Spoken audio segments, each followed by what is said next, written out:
Welcome to a special episode of the Fantasy Foolery podcast.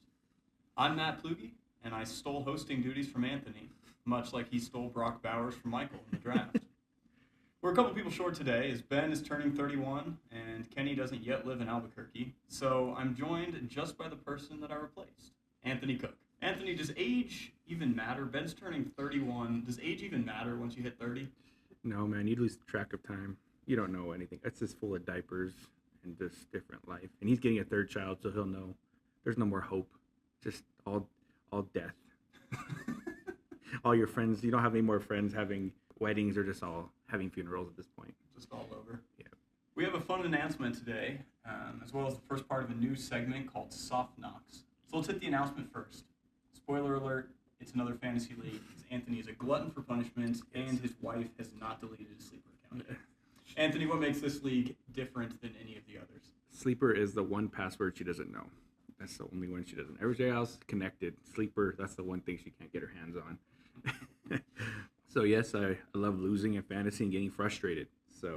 But this league I've been thinking about for about 2 or 3 years, and we're gonna call it Welcome to Flex on 'em. And the whole point of this league, which I'm trying to put together, will be a Premier League with a relegation league. And basically the whole point of this league, the top teams in the league will be in the Premier League, and the bottom half teams will be in the relegated league. And so the first year we're going to have this, we're going to randomly draw the first top 8 or top 10 teams to be in the Premier League, and the other teams will be just put in the secondary league. And the point of that is just pure luck at that point. But as everybody plays both years, as we try to build up the league, if the top 3 teams in the secondary league will be moved up to the Premier League, and after the second year and into the third year, the winnings of the league dues, half of the relegated league, secondary league, will be paid up to the champion of the Premier League. This way to motivate people to get out of that league and into the Premier League, where you'll have a higher payouts, just like in the soccer Premier League, where they have more revenue share and more money for everybody. That is the basis of this. We're gonna send out invitations and try to make it like a huge invite thing. First to be for the listeners of this prestigious podcast.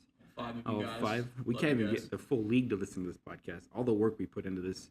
Matt spends hours trying to get rid of making me sound like a human and not a gorilla. So at least give him a little bit of respect there, guys. There'll be a 1 quarterback league, 2 running backs, 2 wide receivers, a tight end. Should we make it tight end premium? No, Ben's all about tight end premium. Sorry, Ben, you're not here. Happy birthday, though. Not tight end premium, 2 flex, and I think we're going to make it half PPR just to make sure those running backs have their full due. And you'll get a Evite, and we'll start building this league, and hopefully it goes out to be a good success and build everybody, get some more reasons to hate fantasy football. So when you talk about promotion in the top 3, is that top 3 in the standings, or is that top 3 in the playoffs? So the top 3 in the playoffs for the secondary league. So if you're in the semifinals and then you win the semifinal matchup in the championship, those 2 teams in the championship will be automatically promoted, and the loser of the 2 semifinal games will play a third place game with that third place winner moving up into this primary league, the Premier League. And the bottom 3 teams in the season, not in the playoff, not for like a toilet bowl, but the regular season of this Premier League will be moved down to the secondary league. I like that for the second league. That makes both of those games matter, because the championship game, the winner's getting some winnings. The third place game, the third place team is moving up into the Premier League the next season. That's great. And this would be straight redraft. There won't be trading of picks. Trading will be a little more advantageous, I think, because people are not going to want to lose. It's going to be a dog eat dog world, because if you get down to the bottom 3 and you have to go down to the secondary league, that's going to really hurt you're going to lose money. You have less chance of winning money. So We're still doing a review period for trades? Yeah, just because you have to. We have too many competitive people in this league not to have a review period. Oh, and I will be the commissioner, both leagues. So I figured out a way to be a commissioner of a league without being a manager of that league. I'll probably have a co-commissioner. I'll probably wrangle somebody in there to help me out with those for probably at least 2 assistant co-commissioners to help with the leagues. I finished nursing school, so I got to add something to my time. How many people are you thinking for each of the leagues? At least 16, right? That would be nice. 16 top 8, but 20 would be perfect, I believe. But if we can only get like 18, then I'll probably do like 10 in the Premier League and 8 in the secondary league. So that would be fine. I really want to make it so not just 1 or 2 people are moved up or moved down, but at least there's 3 so that they have a good chance of getting out of the league because, bad things happen. You can have a great team and get upset in the semifinals, and just fantasy football that drives us nuts, right? But this way, if you make it in semifinals, you win that 3rd place game, you're moved up, and you get rewarded for having a good season. Not the ultimate prize of winning, but getting promoted will be a big thing. Would you consider adding a 3rd tier if there was interest? Why not? That'd be amazing. 3rd tier. It'd be like how many teams would we need? 30, or at least so be maybe 10, Probably 8 and 8. 26. Yeah, 24 to 26, right? Oh, 26 minimum. Yeah, 20. Yeah, because you need to have at least 10, 8, and 8. 10, 8, and 8, exactly. Yeah. So if we had 26 teams want to do it, sure, then I'll have work your way up. That I guess you'd have 2/3 of the winnings from the bottom third would be that tertiary league would pay 66% of the earnings would go to the Premier League. Well, that could also bump the secondary league. Oh, so yeah. You could have like 2/3 of the winnings go, like 1/3 of it goes to there, And a a third goes of up, that's and yeah. then half from the other, so- That's a good way to get some revenue sharing right there. Exactly. I think that could be. We can make some good fun with that. Yeah. It'll be good. And then eventually over the course of the years we can get to English football with the 19th tier, whatever they have. Exactly. You just have every random Joe in some random sleepy town in England's like, hey, let's get a team together. We're gonna join. They all have crazy names too. I love how it's like the English Premier League, and then the next level down is like the Championship. Exactly. It's like it's not a championship. You're in the 2nd tier, and then it's like the one below that's like English First League. It's like that's not. You gotta give them something to cheer about, right? We're just gonna call. What are we calling the 2nd tier league? You want to call it what? Welcome to the suck. I don't know about that. I'm trying to figure out. I can't talk. I can barely speak English, so relegated. I always mess that word up. But I want to make it something. So welcome to Flex On them will be the Premier League. That's welcome to Wrexham for those of you who don't get that. Sorry, good old Ryan Reynolds buying that soccer league. It's a good show. Not a sponsor, but can be. But that's my goal. Any ideas for secondary and tertiary league names? I'll take them. We can put them in there and drop them in the comments. They're dropping the comments. Those 5 people that are listening. I think one is my son over there, and one's me. So I know that means there's 2 people listening. Well, maybe we'll get good ideas out of you guys. We have a new segment. It's going to be called Soft Knocks. We'll play off of Hard Knocks. The goal of this segment is to take a deep dive into each of the fantasy teams before next season and look at roster construction, manager philosophy, and just anything else that has to do with their team, why they made trades, what their thought process was behind that, and just how they're building their teams. So first up, we've got Anthony here. We're going to talk a little bit about his team, talk about some of his roster construction and how he's looking into things and how he's building. So first off, my first question, how do you think that your team stacks up compared to the other teams in the league? So as I was prepping for this podcast, I was looking at other league teams and kind of just, doing a little mental thought process between how my team stack up. And of course, Kenny's team is rock solid. And so he's projected to beat me by 30 already, which is not great for my confidence. So I was looking at other teams, and it seems like projection-wise, I'm in the same ballpark as the other teams, except for Ben. Looks like he's a tier above. So at this point, I say I'm in a competing, possibly stage. And that's kind of why I made that move for Tyreek Hill, giving up a first, which was, some would say, not smart, but due to the fact how I did well in this draft, I thought I could swallow that cost. And with Higgins is the constant promise and never quite fulfilling that. So just the ability to get Hill felt pretty good for me, for my mental health. When you're building your roster out and you're making trades, how much of your focus each year is looking just to that next season and trying to be competitive there versus draft picks well down into the future and young talent? So last year I was all in initially, right? So I made a bunch of picks. I think I was throwing first round picks like they were crazy. We're trying to all win that first quill like everybody was. And then my team was, I made too many trades and my team was garbage. And so before everybody else started selling, and I knew you were already selling, I just started selling hard, knowing that season was out the door. And so I was like, all right, let's start prepping for this next quill. And at this point, I'm cautiously optimistic. I have kind of these internal discussions with my other assistant managers about what we can give up if things start going the right way and what we're not going to give up. And so at this point, they're just kind of sitting and waiting. Mostly, I would say I'm about 70% for the future. If things break the right way, and my two quarterbacks, who I'm leaning on heavily right now, Richardson and Daniels, I don't think everybody knows. Those are the backbone of my team. And so my new philosophy is build on new, fast quarterbacks and young wide receivers, and then just piece together the RB crew and let those little tread of tires they still have left hopefully get you up the mountain. What would your record have to be for you to make the decision point of I'm going all in this year and fighting for a title this year versus, hey, maybe I sell off a little bit or maybe I kind of sit where I'm at? Define go all in, because last year I was all in and I was just chucking picks for anybody. Yeah, so I mean, all in would be like you feel like you have a good shot at, as a wise man once told me, all you got to do is get into the playoffs. Right? Anything can happen. Yeah, that wise man, he's real smart. It's true. My big thing would be actually injuries to other teams. More if my team was real solid and doing well, and couple other teams had some injuries or they had some bad luck fall on them, then I would kind of think, okay, maybe this is a time for me to kind of go forward and take a shot.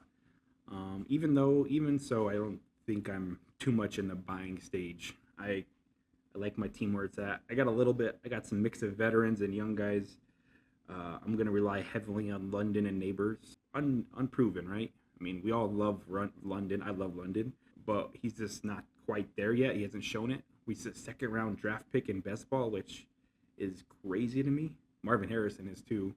And so we can just see and hope. And if it's working out my way, let's be honest, if I'm winning and there's a chance for me to get something, I'll probably throw something out there. But right now I'm trying to stay a level-headed approach, long-term, look long, and not get too caught up in this year's league championship. What do you think the weakest part of your roster is? Well, my bench is pretty weak. I got a lot of young guys right on my bench and some never has-beens. Gabe Davis and Rashad Bateman, you guys will always be on my team. So hopefully you guys do something in my boy Joshua Palmer. But other than that, there's really it's a very weak bench, which I was looking at other teams' benches. They're not fantastic either. But then my running back crew, it's just duct tape, maybe duct tape. I don't think even Gorilla Glue is being used right now. It's just Scotch tape, probably. Chewing gum, exactly. It's just trying to hold that open, and maybe a couple of those rookies hit, but which is 4% chance maybe. So yeah. 5 years down the line, who do you think's the best player on your team? Am I winning?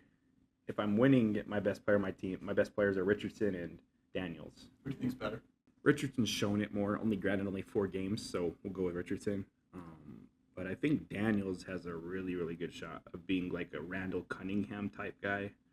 Wiry, he has the weapons. I think McLaurin's underrated, and hopefully Dotson. I know I traded him away, but hopefully he's able to return some form there. And Eckler, hopefully he has one more year left on his legs. So yeah, I think Daniels has a great shot. I think he'd be better than Caleb, but that's probably Homer talking. But we'll see. Yeah, exactly. That should have been our water bet. Daniels versus. I'll do it right now. Daniels versus Caleb. Daniels versus Caleb. There we go. Heard it here first. 5-year water bet. 5-year. I like it. 2029. Exactly. That's still awesome. with our. Hopefully we'll have 15 listeners by then. What was your least favorite trade of the last year or so? The Garrett Wilson Fields London trade was a fiasco. I was on vacation. I made one of my rules now: never trade while on vacation. It's just like when you're at the supermarket, you never buy food while you're hungry. Exactly, because everything's roses and golden, and you're having so much fun on the pool. Doesn't matter. Don't trade on the vacation. Just like don't draft and drink at the vacation. Don't draft and drink. Another rig rule of mine. Yeah, that was probably. And honestly, it probably became a wash for me and Nathaniel. The whole trade was a disaster. Fields became a disaster.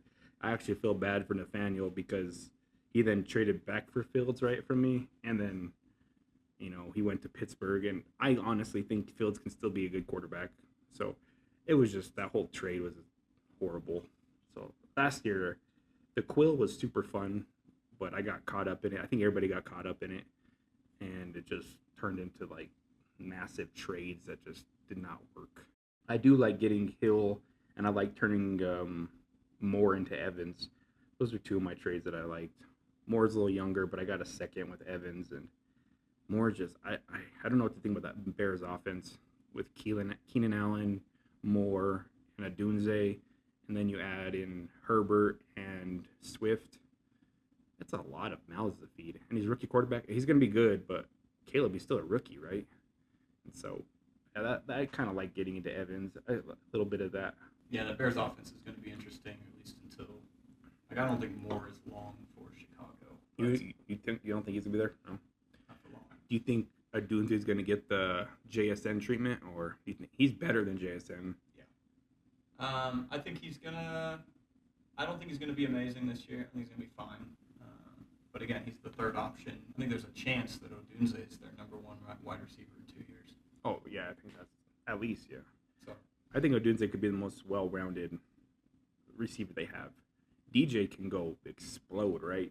I love him in best ball because he'll have 40-point games. It's just that sometimes he disappears. And I'm wondering, him and Fields seem to have a good reputation. Fields likes to overfeed of one running back, so that's why I'm all on Pickens this year too. Because if Fields gets in, he's just going to feed Pickens and Freiermuth. I think that he's going to feed those two just like he fed Comet and DJ Moore. How long do you think Russell Wilson plays for this year? Starts without injury, of course. Again, if he's playing well, he's going to start the whole season. Do you think he's going to start? I think he'll start the season. I mean, do you think he's going to play well? Sorry. I think he'll play better than he did in Denver, and he was fine in Denver. So I think he's not going to be a top 12 quarterback, but I think he's going to be passable. You think they're going to win? Yeah. Because if they're winning, he's going to stay in there, right? Yeah. And again, I don't think they're going to go 13-4, 12-5. I think they're going to go 9-8, maybe 10-7. So enough that he keeps playing, enough to keep Tomlin no losing season streak. Yeah. So I don't think they'll be amazing, but I think he's going to play well enough to keep his job unless he gets hurt. Yeah. I'm really into Pickens this year. I think I said that already, but I think he has massive breakout potential. With them trading Deontay Johnson, I think they saw that he could be the main target getter, target earner, and they only brought in a rookie wide receiver, 125, 130 targets. Granted, you have Arthur Sith there. He's kept in check by Tomlin, so it should be okay. All right, our final segment is going to be a look into some generational differences in language. There you go. So we are going to be joined by Ryan. All right, so we were going to ask about some of these words Anthony and I have heard that are maybe a little less comprehensible to us. Don't know what some of those mean. Right. So, bussin'. What is bussin'? I hear bussin', I think like Jerome Bettis, right? What is bussin'? It means something that's really good. Like if you're eating hot Cheetos, it's busting because it's in your favor. So it's really good. So it's not like the social rights movement of the 60s. No. It's actually a good thing. Yeah. And for more of that, listen to Anthony's other podcast. Please don't cancel us. Please don't cancel. So if I said that's super sick, is it the same thing? Yeah. Okay, so Okay. sick, bussin'. Sick is the millennial term. Bussin'. What about drip? Drip is just nice taste for clothing. Yeah. Tasteful clothing? Yeah, nice taste for clothing. So you're not dripping out of your mouth? No. What is tasteful clothing? Yeah. Like, are we talking like, Like if you wear Nike or Jordans instead of Skechers or polo shirts. What if you'd wear New Balance? Is that drip? He said that looking at Oh. Anthony, who's wearing polo shirts and Skechers right And now. Crocs. I don't know. Does Anthony have drip? No, not really. No drip for Anthony. Not really. I got dad drip. All right, what about Riz? That's one, I've heard that one out and about. When we were talking Riz, my phone didn't even know what Riz was. Autocorrected to Fizz. What is Riz? It's like you have good game. You have good. The ladies. Yeah, you're. So he's got game. Okay, so he's got good game. You have good charisma. There we Good go. charisma. Good Look at that. charisma. Our phones need to have different generation for autocorrect. Ooh, I like So that. millennial autocorrect. Gen A autocorrect. That's awesome. All right, so what about Slay? It's kind of like if you have good charisma. I think. So it's like Riz? Yeah. Riz and Slay are the same thing? Yeah. So you're slaying on the court. What does that mean? I don't really know. So we don't really know what Slay means either. Slaves. This was less helpful than I was hoping it would be. Okay, what about the tea? I'm talking about spill the tea. We're talking Boston in the day. No, it's when you. I guess it's when you gossip about other people. Oh. Spilling the tea. That's what I heard. All right, we're going to finish it up with one that I have never been able to understand. Yeet. Like, it doesn't. My mouth doesn't even want to say that. Yeet. It's a weird word. What is yeet, Ryan? I guess it's a thing before you say it's when you're shooting, but you know you're gonna make it. It's like a confidential word. This generation's Kobe. Yeah, Yeah. Nice job. That's it. Kobe. All right. I can live with that. Yeet. Okay. I can't even say that word. You're right. It's a weird word, man. Kobe is OG though. Kobe. It just fits. Fits everything. Sounds good. Sounds good. It's an automatic bucket. Automatic bucket. All right, perfect. Well, thank you, Ryan, for filling in some of the gaps in our knowledge, not all of the gaps. I will not be using any of these words.